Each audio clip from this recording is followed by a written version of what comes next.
네, 안녕하십니까. 이번 시간에는 사상체질로 풀어보는 고객 소통 비법이라는 주제로 강의할 사상체질 전문가 장석근입니다. 뭐랄까요. 이렇게 비대면으로 만나니까 오히려 더 안정감이 있는 것 같고 더 좀 분위기가 색다른 것 같습니다. 지금 뭐 실시간으로 여기 이제 많이들 들어오시는 것 같은데요. 혹시 제가 강의하는 중간에 궁금한 점이나 내지는 뭐 상담할 일이 있으면 이렇게 채팅으로 올려주시면은 제가 보면서 이렇게 또 상담도 해드리도록 하겠습니다.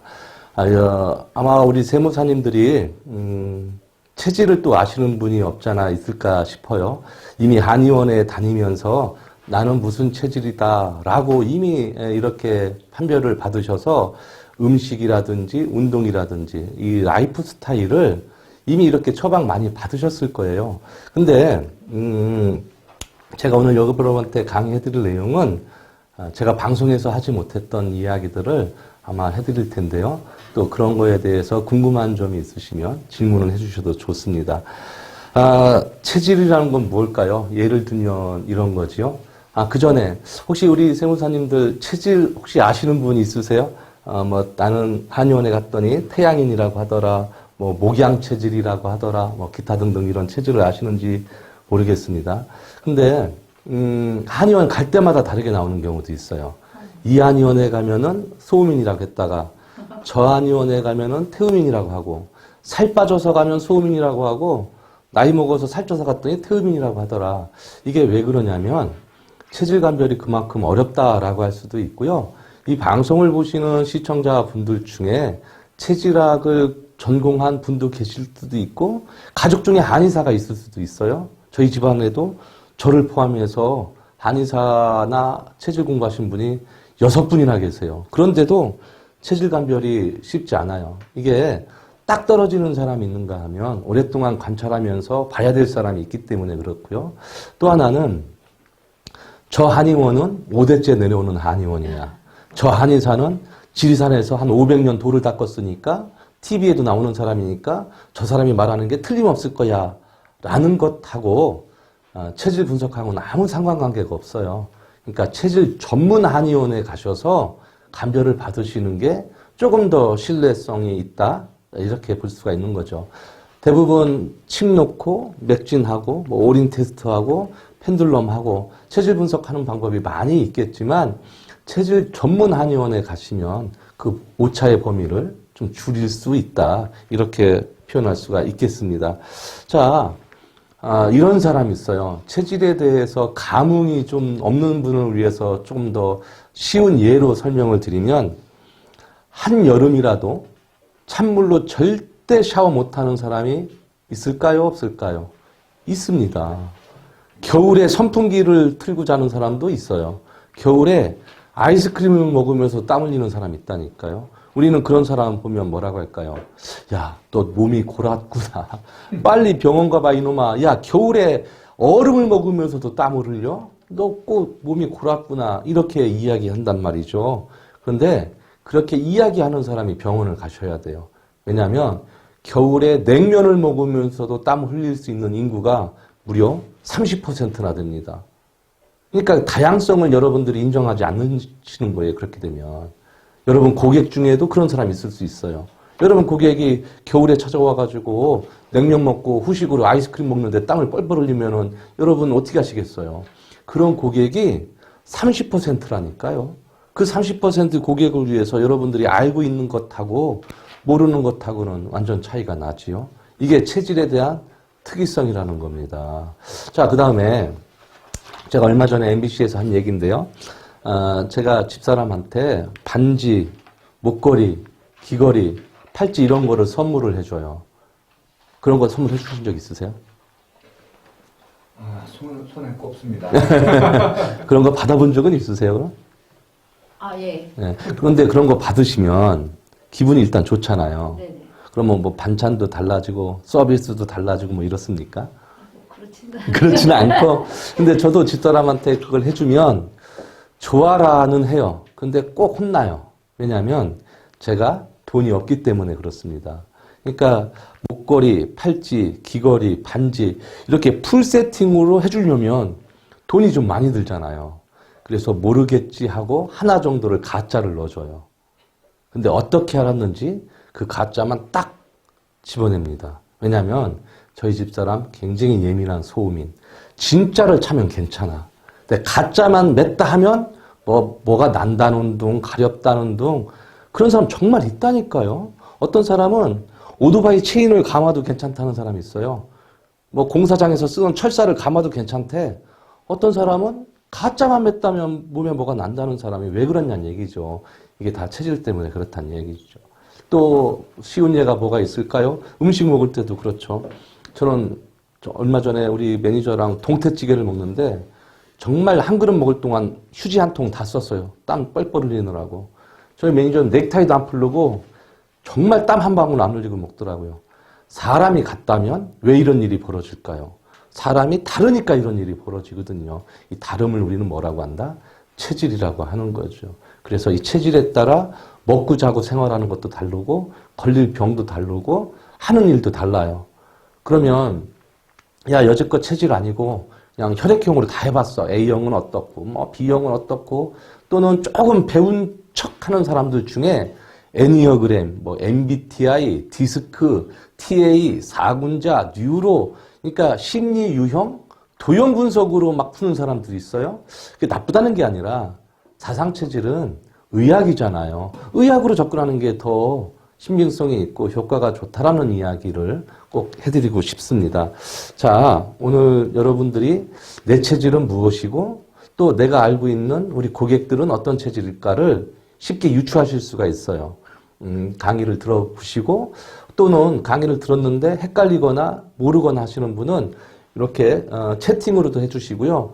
여기에도 또 못하시면 나중에 저 개인적으로 저는 물건 파는 사람이 아니니까 연락을 주셔도 되고요. 세무TV에다 연락을 주시면 제가 다 상담해드리도록 하겠습니다. 자, 제 프로필은 제가 이렇게 유명한 사람이 아니니까 빼도록 하겠고요.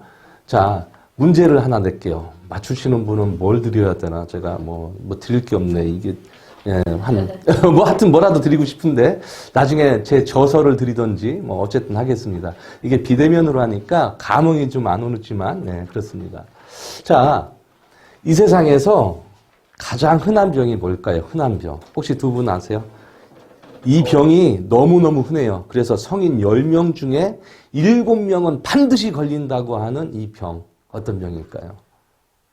병. 어떤 분이 감기 이야기 하시는데 병. 고혈압? 네. 많이 고혈압. 많이 또. 들어서 생기는 거지. 자, 맞추시는 분이 어떠신 것 같아요? 빨리 시간이 없으니까 제가 이야기를 할게요. 예, 그렇죠. 치매도 그럴 수 있어요. 그런데 가장 흔한, 치매가 흔하면 안 되지. 자, 어쨌든 가장 흔한 병은 바로 잇몸병입니다. 우리가 치주염이라고도 하지요. 피곤하면 냄새도 나고, 이빨 닦을 때 피도 나고, 이건 병이에요. 근데 이게 다 면역과의 문제거든요. 요즘 코로나 때문에 사람들이 면역하는데, 이게 잇몸병이 가장 흔한 병이에요. 자, 그렇다면, 인간이 걸릴 수 있는 병이 공식적으로 12,420개거든요. 12,420개 병 중에서 제일 나쁜 병은 뭘까요? 이 병만은 안 걸렸으면 하는 병. 12,420개 다 걸려. 그러나 이 병만은 안 걸렸으면 좋겠어 하는 병은 뭘까요? 어떤 병? 치매.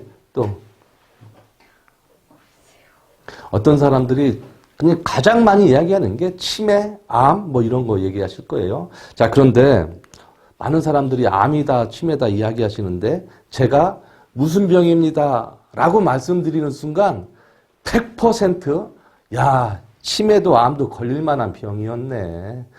치매도 암도 깜찍하고 귀여운 병이었네 라고 다 이야기하실 겁니다. 도대체 제가 얼마나 무서운 병을 이야기하려고 하는가 한 치매도 암도 예쁘다고 하냐 이렇게 반문하실 것 같은데요. 들으시면 굉장히 놀라실 겁니다. 자, 신성일 씨인데요. 재작년 6월에 암 판정을 받고 8월에 그러니까 2달 만에 돌아가신 거예요. 많은 사람들이 안타깝게 생각을 했죠. 그런데 이게 나쁜 병일까요? 고마운 병이잖아요. 너 2달 후에 죽어. 알려줬잖아요. 그래서 27년 동안 떨어졌던 엄앵란 씨 찾아가서 화해했고, 엄앵란 씨가 또 그 병원 가는 모습도 방송으로 다 찍었고, 그리고 나 죽으면 보험금 얼마 타지? 내가 어디에 묻히지? 내가 누구한테 돈 꿔줬지? 인생을 싹 정리하고 아쉬움이 하나도 없이 죽었어요. 근데 왜 이게 나쁜 병일까요? 정말 고마운 병이죠. 얼마나 고마워요. 내가 2달 후에 죽는구나.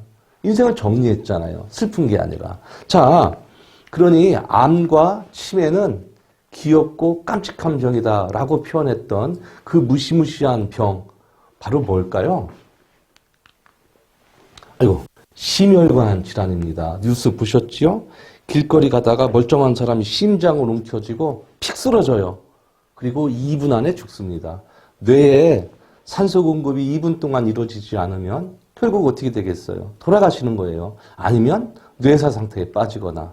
자, 프로야구 임수혁 씨라는 분인데요. 예전에 프로야구 경기를 하다가 운동장에서 쓰러졌어요. 그렇게 하고 이렇게 식물인간으로 누워있다가 돌아가셨어요. 얼마 만에 돌아가셨을까요? 10년. 정확하게 9년 6개월 만에 죽었어요. 10년 동안 병원비 얼마나 나왔을까요? 김병의 효자가 몇 명이나 있을 것 같으세요?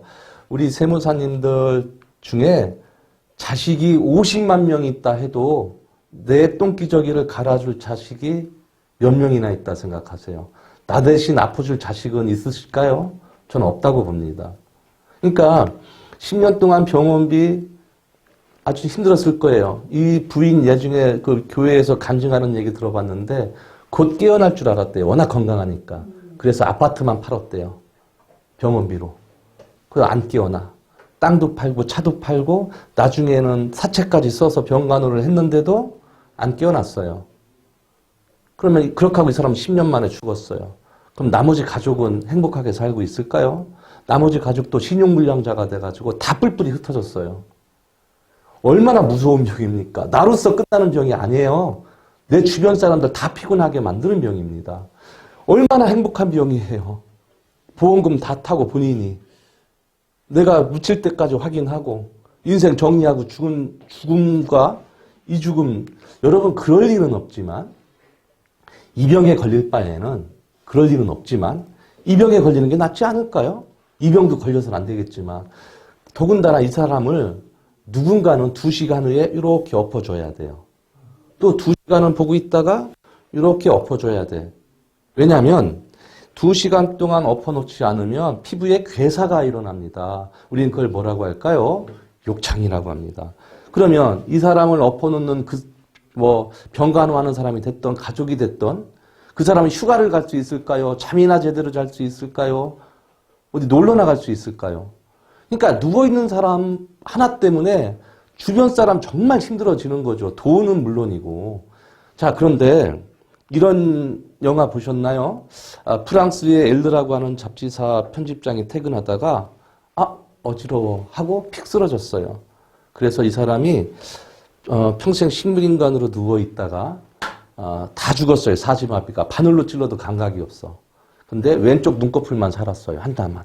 그래서 가족이 봤을 때 이 사람이 무슨 말을 하려고 하는가 보구나 해서 이거를 전기신호로 받아서 쓴 책이 바로 잠수정과 나비예요. 이게 영화로도 이렇게 패러디되고 많이 나왔지요. 한번 꼭 읽어보세요. 눈물 없이는 단 1페이지도 읽으실 수가 없을 겁니다. 그러니까 이런 삶을 사시면 안 되잖아요. 그런데 신기한 게 혹시 이 병에 걸리고 싶은 분 계세요? 없으실 것 같은데 신기하게요. 이 병에 누가 걸릴까요? 오늘 제가 여러분들한테 말씀드리려고 하는 사상체질 중에 딱 한 체질만 이 병에 걸립니다. 그러니까 치매도 딱 한 체질만 걸리거든요. 그래요? 그러니까 내가 무슨 체질인지 알 수만 있다면 이 병에 걸리지 않기 위해서 미리 예방을 할 수 있다는 거죠.